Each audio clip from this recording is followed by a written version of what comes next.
Like thousands of other ABC Classic FM listeners, I woke up to the mellifluous tones of Emma Ayres for 6 years. Hello, welcome to Classic Breakfast here on ABC Classic FM. You're with me, Emma Ayres. Here's some Schubert.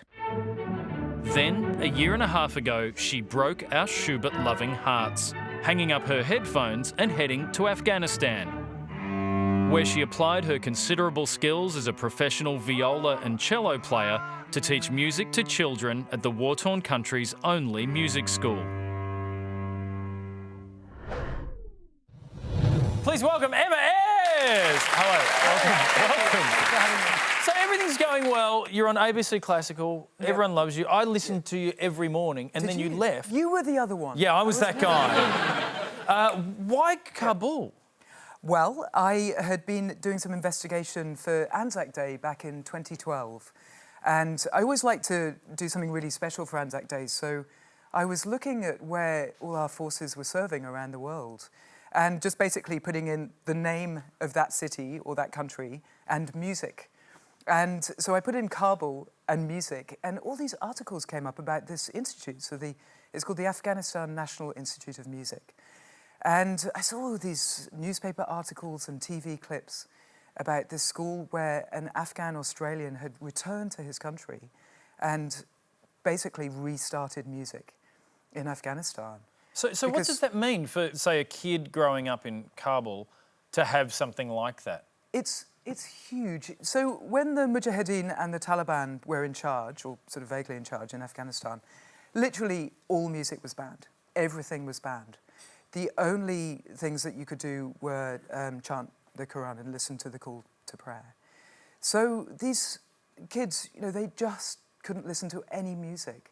And so when Dr. Sarmast, Ahmad Sarmast his name is, when he returned to Kabul and restarted this music school, he was literally bringing music back from being dead. So was he like, hey, I've just invented this, check it out. Like, I would have taken all the credit. If no one knew, I'd been like, violin, built that. He could have done that. Yeah, he could have done that. So for instance, Radio Afghanistan had one instrument left after the Taliban had been through.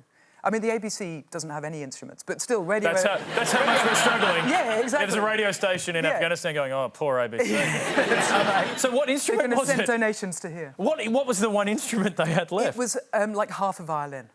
Yeah, with no strings on it and the fingerboard all broken up, but it was at least half a violin. Why? What were they using it for? Oh, so there's violin playing in Afghanistan. Right. Yeah, so they play traditional music. But half? I mean, you've got to be good. Yeah, that's right. It's minimalist music. What are the kids like that you work with teaching at the institute? They are so full on. They're teenagers, and this is one of the very few co-ed schools in the country. It's the only music school in the country. And it's funded largely by the World Bank and the US Embassy, and the Australian Embassy are also very generous. But it's the only music school in the world that the World Bank actually funds. So that's how much they thought this, how important they thought it was to the country.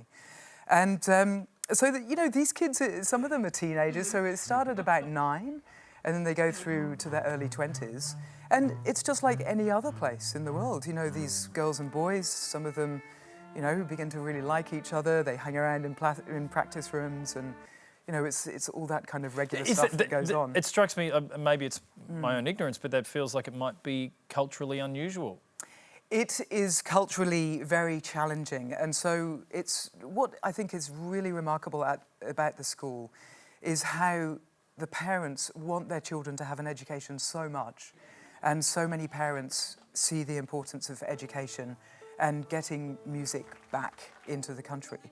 And so one time I was teaching a girl called Fakriya. Now, Fakriya plays the cello, she's a wonderful cellist, and we had a parent-teachers day. And so, you have your usual parent-teachers day where you're all mingling with the parents. Well, here, because sexes or genders are so segregated, it was female teachers at the front and then male teachers behind, and then all the parents facing us. So literally, it was like a line of burqas and different sort of styles of headdress. Some people with a full burqa, some with the burqa just kind of casually tossed back, looking a little bit cool. Oh, raffish, yeah. It's a good look, actually. Yeah. And some people with, like, the full niqab so that you could just see the eyes, and then some people, being very liberal with just a tiny bit of a hijab. And I spoke to Fakriya's mother afterwards, and actually her mother was the one woman with the full niqab where you only see the eyes. And through a translator, because my Dari is still really crap, her mother said, "Thank you for coming to our country, thank you for risking your life, and for giving my daughter the education that I could never have."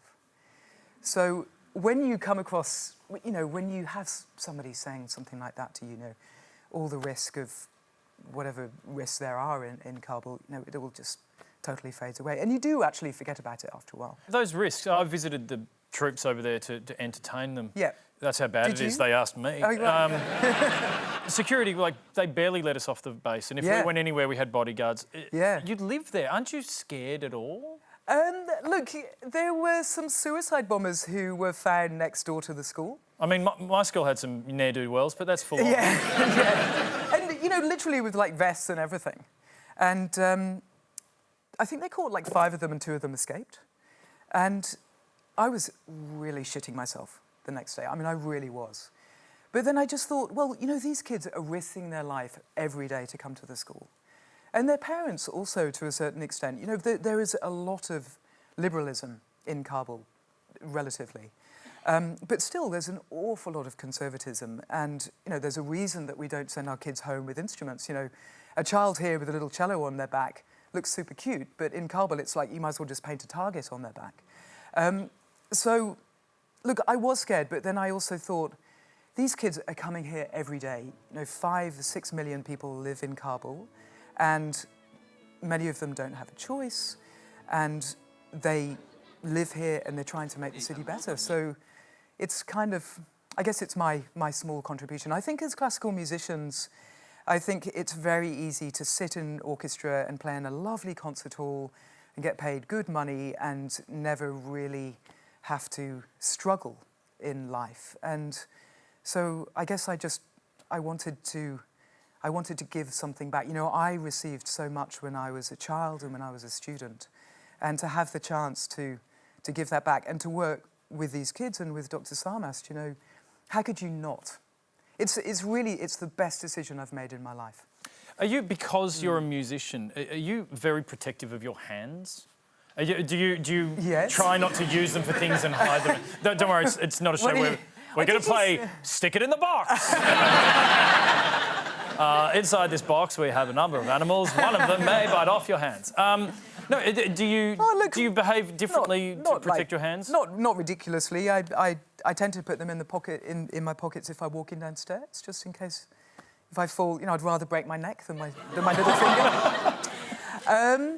Look, a little bit. I don't use power saws when I'm drunk. Yeah, good call. Yeah. Good call. Apart from that, no. Anything. It must be very rewarding once you've taught someone to play a stringed instrument very well. You teach viola, cello and violin as well? A little bit of violin and a little bit of double bass, right. Although I'm not a very good double bass player. But I imagine the process of a child learning the viola is acoustically terrible. Because I spent a year learning violin, and at the end of the year, my teacher just said, guitar's your thing. Just the open strings. Yeah, absolutely. Yeah, and but blacking. Do you have to be resilient to get through those early learning times? Actually, there was an amazing experience that happened a few months ago, which was terrible, actually. There was a massive bomb that went off at the police academy, and about 30 police cadets were killed. And I was at home, and it was warm. I was sitting outside having a nice cold drink, and I heard the sound of this bomb go off. And the thing is that a bomb is actually an incredible sound because it's like it just takes every sound around and makes it into this perfect round thing. And so it's something that you just don't experience very much. But the thing is that it ends everything. All these young men died.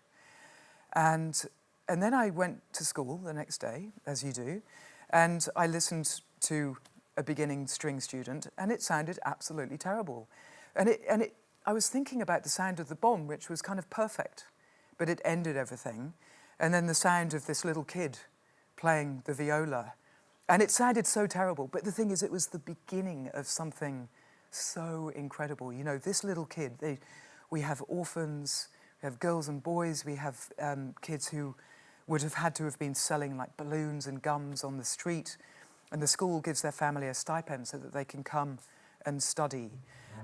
So many of these kids were not going to get any type of education, and now they're learning E-flat major and all about Beethoven, and they're learning English and chemistry and biology and history and geography, and their prospects are just so greatly enhanced, and some of them have got scholarships to go overseas. And yeah, so look, when I teach a beginner, this is a lesson to your old student, Charlie. When I teach a beginner, I just think about the future. If you think about the present with a beginner, then no, you'd go, here's a guitar.